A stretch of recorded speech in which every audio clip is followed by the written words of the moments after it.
Hi, it's Dr. Creekmur here, going to do an overview of ELL Newcomer Strategies.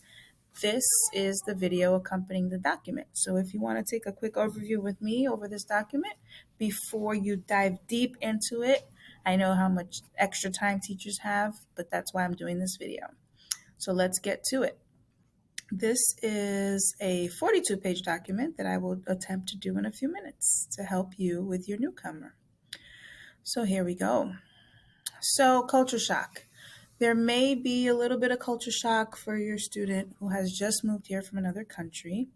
There are 5 stages: honeymoon, adjustment, hostility, humor, and crisis. Honeymoon is, oh, this is wonderful, I love it here so much, and that quickly wears away. And then there can be hostility where they're irritable or negative about certain things that they're realizing is not that wonderful about being here.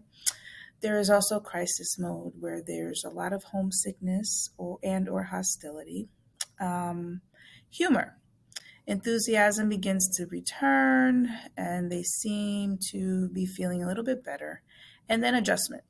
They gain biculturalism, so they figure out how to navigate between their own culture and being here in America. How to help your students with this is to teach them about culture shock. All these stages are perfectly normal that they may be going through. Encourage students to continue learning in their native language. There's so much research about how students transfer the knowledge in their native language or heritage language to English eventually. Establish and carefully explain classroom routines to the newcomers.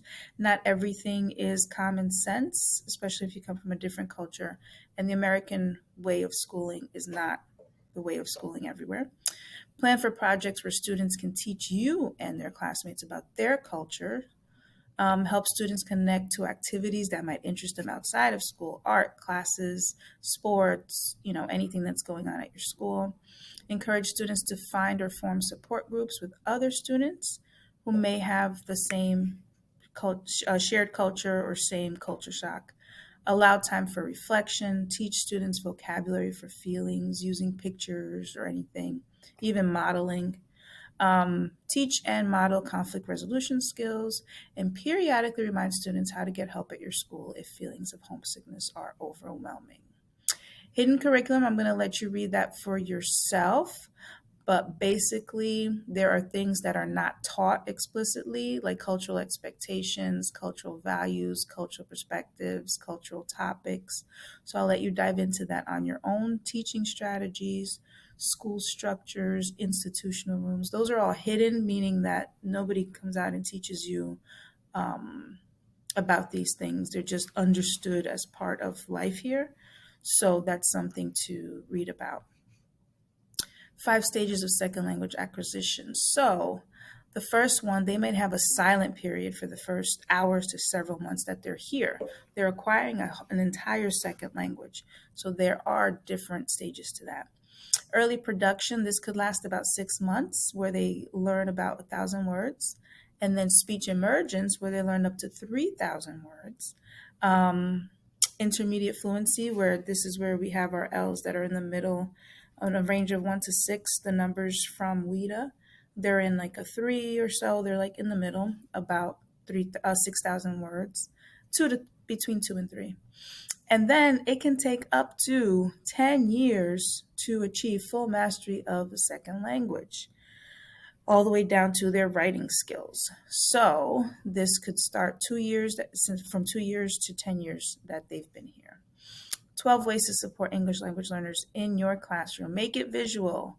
Build in more group work. Communicate with the ESL teacher. That would be me. Honor the silent period. Don't force them to talk if they don't want to. Allow some scaffolding with native language. Look out for culturally unique vocabulary, like certain cognates, like chocolate and chocolate, things like that. Use sentence frames to give students practice with academic language. I disagree with what blank said, because just give them the sentence with the blank for them to fill in. Pre-teach whenever possible. I do a lot of videos with the students beforehand just to give them knowledge and that visual. Learn about the cultural background of your student, but don't stereotype. That's a little caveat.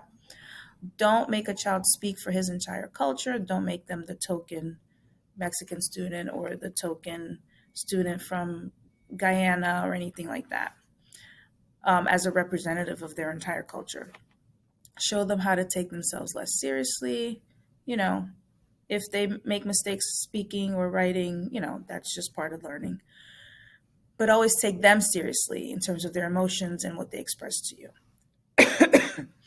So that is mostly what I want to do here. The rest you can go through. There's a list of strategies here.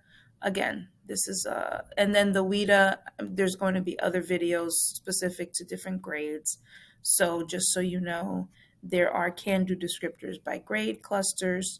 So that'll be a different video under a different topic, but you see it here as well. And then scaffolding the instruction. This is a good visual right here. Use visuals and realia, like real things for them to grasp. Use the first language, do read alouds, model gestures, things like that. Intentional smart group and partner work, sentence starters, connect to their background knowledge, and definitely use graphic organizers, especially for writing. So that's that graphic with a description underneath. And here are the can-do descriptors, which you'll see separate videos for separate grade clusters elsewhere here in the Canvas course. Thank you so much for your time.